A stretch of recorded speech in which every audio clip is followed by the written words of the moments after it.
Good morning, everyone. My name is Sarah, and today we're going to be talking about my project Play. Working title, that might change, but that's all I can think of right now, so we're going with it. So Project Play is a Project Pan style video, except my attempt to do that with video games instead of makeup, since I do own a very limited amount of makeup. So what I'm going to be doing is I'm going to be taking my Switch. I am going to be deleting all of my software off of that Switch. So all of the games I'm going to delete, which don't worry, it does not delete any save data. It just removes the icons from the home menu. And then I'm going to re-download a few games at a time every month, and I'm going to just play those games. And if I want to play something else, I'll download it, play it when I want to, and then delete it off of the Switch again. I also set goals for myself. Just like my Project 100 uses, I have my trusty notebook, which I'm actually getting use out of this year, which is so exciting because it's so nice. I don't even remember where I got it at this point. So if I go past my Project 100 uses pages, there we go. So this is how I'm categorizing everything. So there's the games I decided to play, which we'll go over, and then my goals. So video games, I'm realizing, are a lot different than makeup. So my goals for things had to be creative, let's say. So first, let's go over which games I'm playing. And I'll go here and I'll put up pictures over there. So obviously I decided I wanted to keep playing Animal Crossing. So that's on my Switch.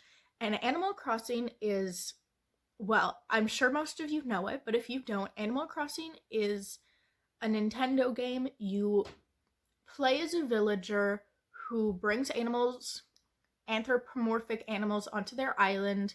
You design your island, your house, which villagers you have. They talk to you, you give them presents. It's just a cute, wholesome game. There's terraforming. It's very fun, and it will sink a lot of time into your life. And lots of people have like Animal Crossing Instagrams and all that kind of stuff. I'm one of them now, but like people get really into it, and I'm one of those people. So that will be staying on my Switch the entire time. Like, it's gonna be there for a very long time. So it's never gonna quite go away. The other games I have, I decided first I wanted to have Monster Prom. So Monster Prom is a multiplayer dating simulator for adults. It's very 18 plus. You know, it takes place at this place called Spooky High, but all of the monsters are, for some reason, 18 plus, because they know that it's an 18 plus game and 18 plus people will be playing it. So you can either play online or in person with your friends, and you compete to date the people that you want, or you can help each other.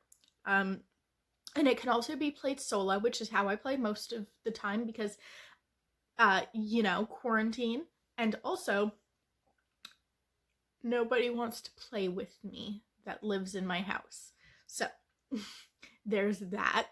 But it's really fun. It's very rambunctious and over the top and silly and stupid. And I love it for that. Then the next game I decided I wanted to put on my Switch was Dicey Dungeons. So Dicey Dungeons is a little hard to explain, but it's a card building RPG.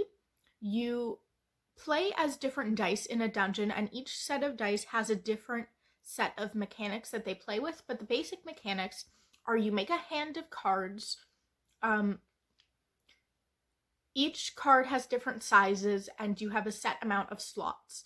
So you place these cards into your deck, and you can use them by rolling a set of dice and using the dice to use the cards. So some of the cards will say you can use even dice to use this card, or you can put any dice in this card,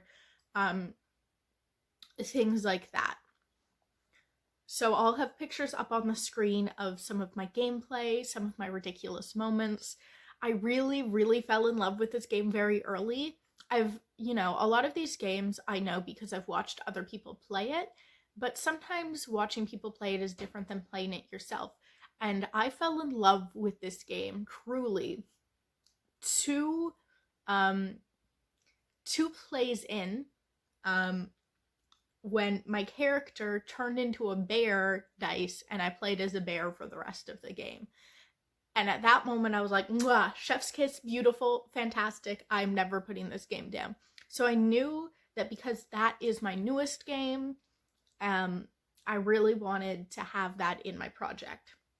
So then I decided I wanted to put something in my project that I hadn't finished yet.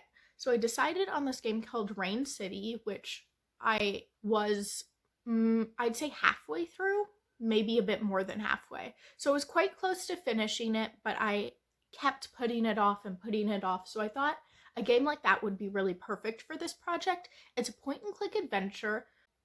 You play as this cat whose sister went to the city, Rain City, and hasn't come back and hasn't made any contact, and he is trying to find his sister. So it's a point and click mystery adventure game. It's pretty fun. It's obtuse at times. There are a few tutorials on the game on YouTube, which is how I have helped myself get through the game, and I don't think I would finish it if it weren't for YouTube. But I put that in so I could finish the game, and hopefully having it on my Switch without having every game be an option would help me finish it. So that's my goal for that, and we'll go over goals at the end. Then I decided to put a multiplayer game that I could play with my boyfriend or my roommates. During quarantine, obviously, it's good to have something to do. And I figured that having one game like that would be okay. I don't want too many because my boyfriend and I play very different styles of games. So No Time to Relax is a board game very loosely similar to the Game of Life. You are playing as it's a multiplayer game where you each play as a character going through the weeks, making sure to eat food, buy furniture, get an education, getting promotions in your job. It all sounds very boring, but it's very like Game of Life styled. And unlike Game of Life, instead of going around a set board, you have free access to everything that's available, and you have to determine what to do, what order to do it in, how best to upgrade your life. There are robberies, there are curses you can play with, so you can curse the people you play with. You can shut places down, and your clothes wear off after a certain amount of time, and every turn you get cards saying different things. You have to pay rent, and you just have to figure out how to max out all of your stats, or as many stats as possible, while competing against other people and dealing with the challenges of life and time management. It's very time management, and it's honestly very fun. I really like this game. So now that we've covered what games I've picked, and hopefully that was mildly entertaining with the pictures I'll put up. I just remembered I'm gonna have to edit that in. Hello, 7 a.m. editing me here. I decided to edit in the morning. I realized that the editing software I downloaded for my phone, which I thought couldn't do picture-in-picture, actually can. So this joke was a whole thing because last video I made, where there was pictures shown on screen, I had to go on my laptop and download a whole different editing software to do this, to put a picture in the screen. But this time I went on a search to see if I really couldn't do it in the editing software for my phone. Turns out you can. It was just in a weird area that I didn't expect. So this joke is obsolete, but also you can just take this face that I'm about to make, or just made, whatever, however I edit this in. At my annoyance at myself for not realizing this sooner. God damn it. Okay, I'm laying back down. My goals for my games. So, I think for this, I'll just zoom you in. These are what my goals look like. So, I decided to do this in a way where I couldn't see my progress as it was happening, so I could do it organically, so I could stop hyper focusing on numbers, but I could also still track progress that way. In my Project 100 uses, I have, big charts full of every shade, and every time I use a shade, I stick it into my project. Whereas this, I'm just playing my games, and at the end of the month, I will look and see how I did, and I will have no ability to see how I'm doing other than games where my goal is to finish it, in which case, if I finished it, I'll know. So, my goals are Animal Crossing, I started with 355 hours, and I want to get to 400 hours. So I want to add 45 hours of gameplay to my total time this month.